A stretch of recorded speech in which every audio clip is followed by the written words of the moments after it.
I know it's a really scary thing. There are so many parents who, for the first time, they're like, okay, we're done with the schools. We're bringing them home. And now we don't know what to do. Start here. Well, start with God's word always. That's always where we start. Start with the word of God, learn about his creation, and then go out and explore it together. And you start building that relationship with your kids through adventure and through reading and through just developing memories with them. And you watch how your kids' behavior will change. Hey everyone, this is Yvette Hampton. Welcome back to the Schoolhouse Rocked podcast. I am back today with my new friend, Greta Eskridge, and we are talking about all things nature and adventure inside and outside of your home. We're talking about her new book. It's called 100 Days of Adventure. Nature activities, creative projects, and field trips for every season. But we're also talking about homeschooling, which is, it all kind of goes hand in hand with each other. Homeschooling is not just sitting down and doing a bunch of boring worksheets. I mean, you can do that if you want to. And sometimes that's a good thing. I'm not mocking those who do that. We do boring worksheets sometimes because it's necessary. Sometimes kids just need to learn things that way. But there are other ways to learn other things as well. And one of those things is by adventuring together as a family and with friends. Bring other friends into it with you. But before we jump back into our conversation, I want to say thank you to our sponsor, CTC Math. If you guys are looking for a great online math curriculum, go to ctcmath.com. Check them out. You can try it for free and see if it's a good fit for your family. And like I mentioned in part one, they are the sponsor of our new podcast called Homeschool Insights. And that is just a short shot in the arm. It's 10 minutes or less of homeschool encouragement. So visit us at Homeschool Insights. That's a new podcast. You can find it on any podcast app. And wherever you're listening to this podcast, you can find it there as well. We'll have a link to that in the show notes as well. So thank you to CTC Math for sponsoring that podcast as well. But I want to go back in the beginning of the first episode, Greta, you talked about having been homeschooled yourself. And I think you said 4th grade through 12th grade, you were homeschooled. Talk about your experience of being homeschooled. I love second generation homeschool parents because they come with such a different perspective than most of us who were not homeschooled growing up. So I would love to hear what your experience was like. What did you love about homeschooling? Maybe what you didn't love, and just how that has shaped who you are today as a homeschool mom. Yeah, this is one of my favorite topics. I will start with a story. I loved being homeschooled so much that by the time I was 13, I think, I had decided when I had kids of my own, I would homeschool. And so when I started dating my husband, we were on our second date and I was 18 years old. And I said, hey, by the way, I'm going to be homeschooling my kids when I have them someday. So if you're not okay with that, we probably shouldn't keep seeing each other. And I love that. That was like a line in the sand for me. Like Nice. this is a big deal. That's how much it meant to me, is that I was committed to it, so much so that I would tell this guy who I had dated one time that this was the trajectory I saw for my life. And so I think that gives an indication of how much I loved it. Yeah. Homeschooling to me, I loved the freedom that it allowed me. I had, I could get through my schoolwork as fast as I could so that I could go work at the library or go babysit or just go read in my treehouse in the backyard. I loved the freedom that I had. I had so much more educational freedom and just freedom I had more time than my traditionally schooled counterparts. And I loved that. I flourished in that. I also loved the opportunity to take time, like freedom with time again, but in terms of like my schoolwork. So there were some things that I needed more time with, math was something that I struggled with. And so I needed more time, and other subjects like reading or writing, I could whiz through.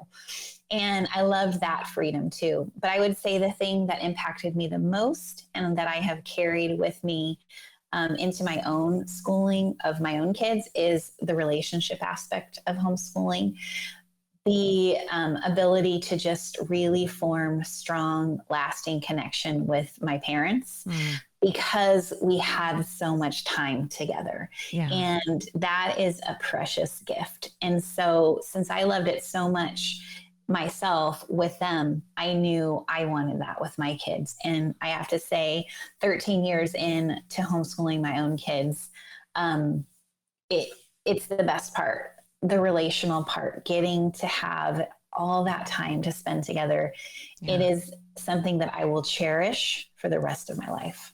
Yeah. Oh, I love that answer. And I am right there with you.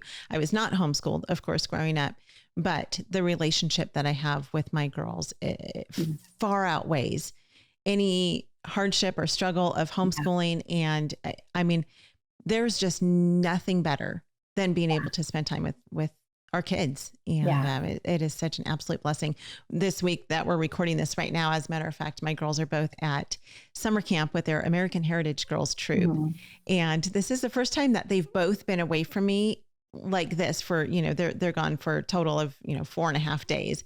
Yeah. And I told Garrett, I was like, I feel like I'm missing 2 limbs. Like, it's just so weird. Right. And it's not that I can't stand to be away from my kids, but they're just part of our world all the time. And so I miss them. Being with them, right? I like being with them. We love being with our kids. And I could never relate to the parents that I would talk to who their kids are in traditional school. And they would say, I could never homeschool. Like, they're home with me just for the summer. And I'm like just dying at the end because I just need them to go back to school. And I think part of that is because they're not used to being together all the time like we are as homeschoolers. And so I always say, I think you'd be surprised. You would be able to do it. And actually you would learn to love it, but you just haven't had the chance, because you really do grow to love being with your kids. And they're just, I delight in them. I really, really love them.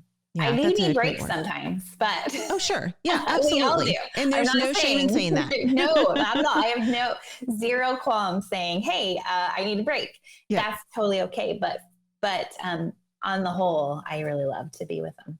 Yeah. I love that you say that you delight in being with your kids, because I do as well. And I've said this before on the podcast, but I'll say it for those maybe who are new to listening. I have often had people say, same that you've heard people say, that I couldn't stand being with my kids. I could never stand homeschooling them and being with them all day, every day.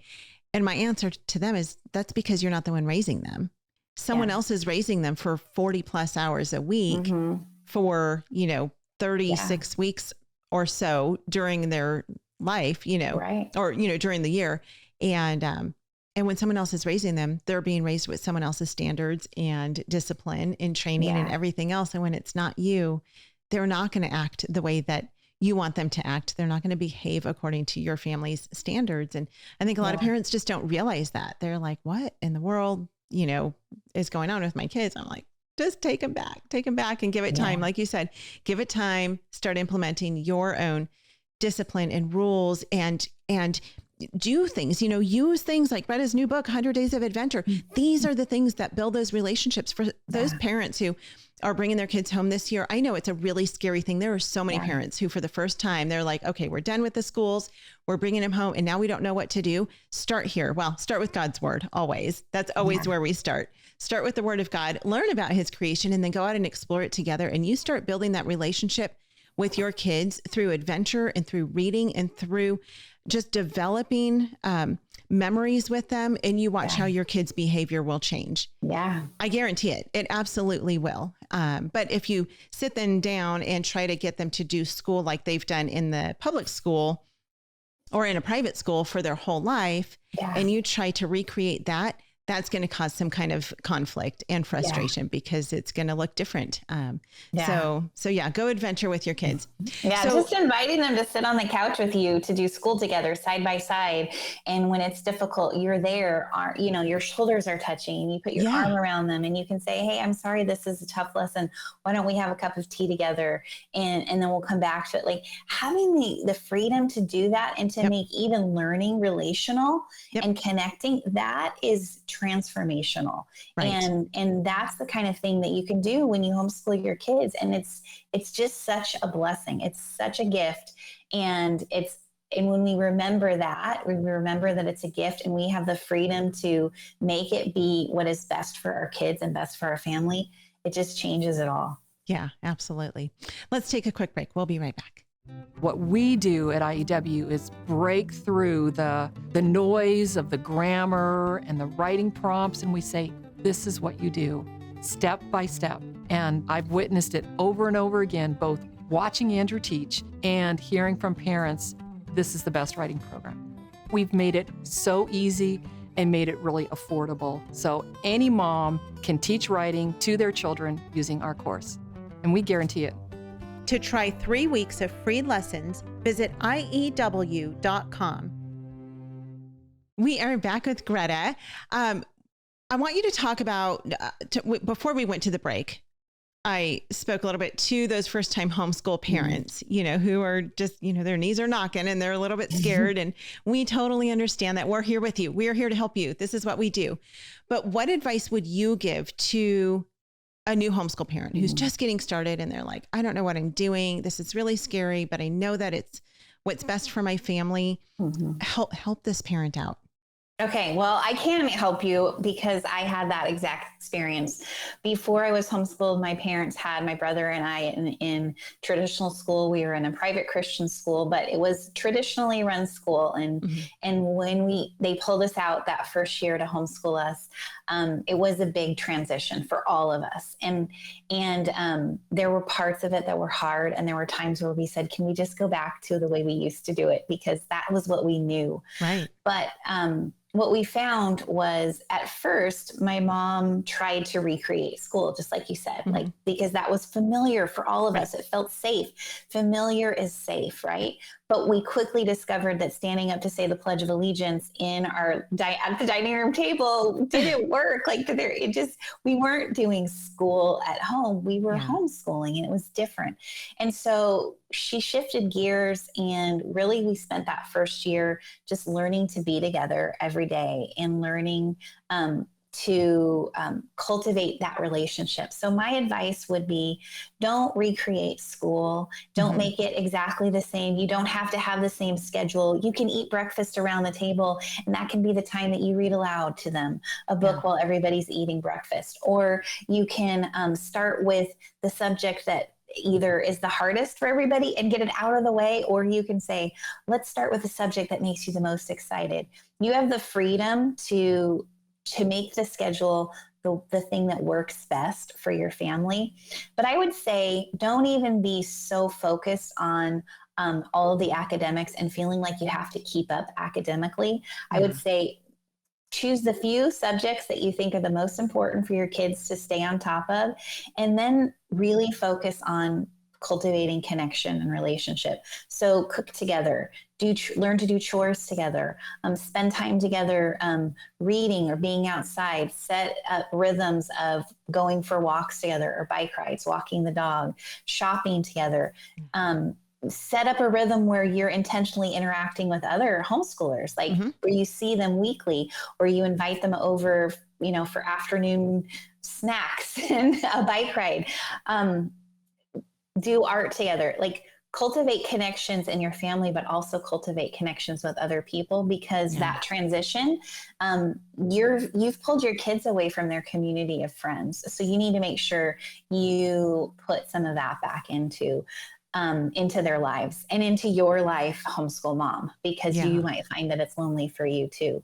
So I think cultivating connections in lots of different ways, that should be your emphasis for that first year when you're starting this homeschool journey. Yeah.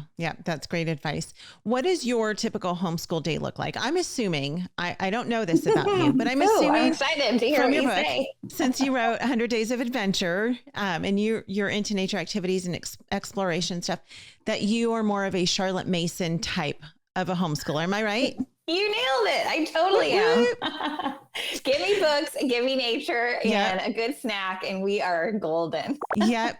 Okay. So if you guys are wondering what is Charlotte Mason all about, well, we just happened to do an entire podcast on Charlotte Mason with Sonia Schaefer recently. So go back and listen to that one if you're not sure what the Charlotte Mason method is. But tell us what your typical homeschool day would look like. Okay. Well, I have, like I said, I have 3 teenagers, and teenagers love to sleep in. Yep. So we don't start right bright and early. Yeah, you are my kind of girl. I think I would say one of the best parts of homeschooling is you have the freedom to start school later if you need to. And that is a gift. I generally wake up before the kids because I really like that time when it's quiet and I can get some stuff done. Or even just have the time to just drink my coffee and read. before anybody's talking to me. That's awesome. So generally we'll start together. Everybody makes their own breakfast because they're all old enough now. They all like to make their own thing. And so everybody makes their own breakfast, cleans up after themselves, and then we'll gather in the living room. And that's the chunk of time that I feel is the most sacred to me. Yeah. We read the Bible together, and we read generally like a missionary story or a story of some person of faith, because I really want to give my kids a vision of what it looks like to live out their faith daily. Yeah. And so there's so many inspiring people who've done that. So we read from that book all together. I'm reading aloud to all of them. I think you should never stop reading aloud to your kids. Doesn't matter how old they are. Amen. And then we generally read something from like geography that we're studying, or history that we're reading, their health book. So I try to do as many subjects together reading aloud as I can, especially for my 3 older kids. And then they go off to do their own thing. And then I do subjects with just the 10-year-old. Okay. Actually, he's almost 11. So I got to remember, because that's important to kids. So then I do things with just him, and the big kids can do their own stuff. And then we'll come back for whatever different people need help with, and generally try to finish by early afternoon. Okay. I love it. That is almost exactly what we do. And it's so funny because you're like, we're not early morning people. I'm not, and we're not either. Now, what's early to you? Like what would be your typical, like realistic, everybody's done with breakfast and we're now sitting down to read time of the day? In my ideal world, it would be 9, but in the real world, I would say it's 10. Okay. Which for a lot of people, they're like, whoa, that is really late. But I feel like we've gotten up, we've eaten breakfast, we've cleaned up the kitchen. Everybody's, ready to just gather together. And some of my kids actually get up before that and work out or draw or get their math done, but not all of them. So it's like, we can get everybody together, whether you've just woken up or and eaten breakfast, or you've gotten up and done some of your own stuff. Yeah. That's 9:30 or 10 is my ideal. Let's all meet together time. Yeah. That's so great. I ask that because I want people to understand, like, you do what works best for your family. Yeah. I've shared this lots of times. We are a super late family. We just are. We've always been that way because my husband, he used to have a job where he got home from work at like 9 o'clock at night. Yeah. And so my girls always would stay up late, and their bedtime from the time they were born, was at like 11 or 11:30, or else they would never get to see him. Yeah. Well, that's just always kind of stuck. And so my girls are rarely in bed before 11 o'clock. And my girls are 11 and 16, and it's always been that way. And so by the time we all, get in bed, fall asleep, get up in the morning, and just like you, I'm almost always the first one up. I get up, I make my tea with my vanilla creamer and sit and, have my quiet time with the Lord, typically before anyone else is up. And then they all roll out of bed. Well, eventually after I wake them up. About 16 times, which is what it takes to get both of my kids out of bed now. Yeah. But they finally get up, roll out of bed. And then, so we will not start our day until sometime between like 10 and 11. Yeah. And it's fine because it's what works for our family. I would much rather have a rested child who is alert and attentive than to have someone who's not. But then we have lots of friends, Abby's an early morning person. And so her kids are up earlier, and they're, she's, I think, an hour behind me. Her time zone is an hour behind me, and she starts school before we do. It's kind of funny.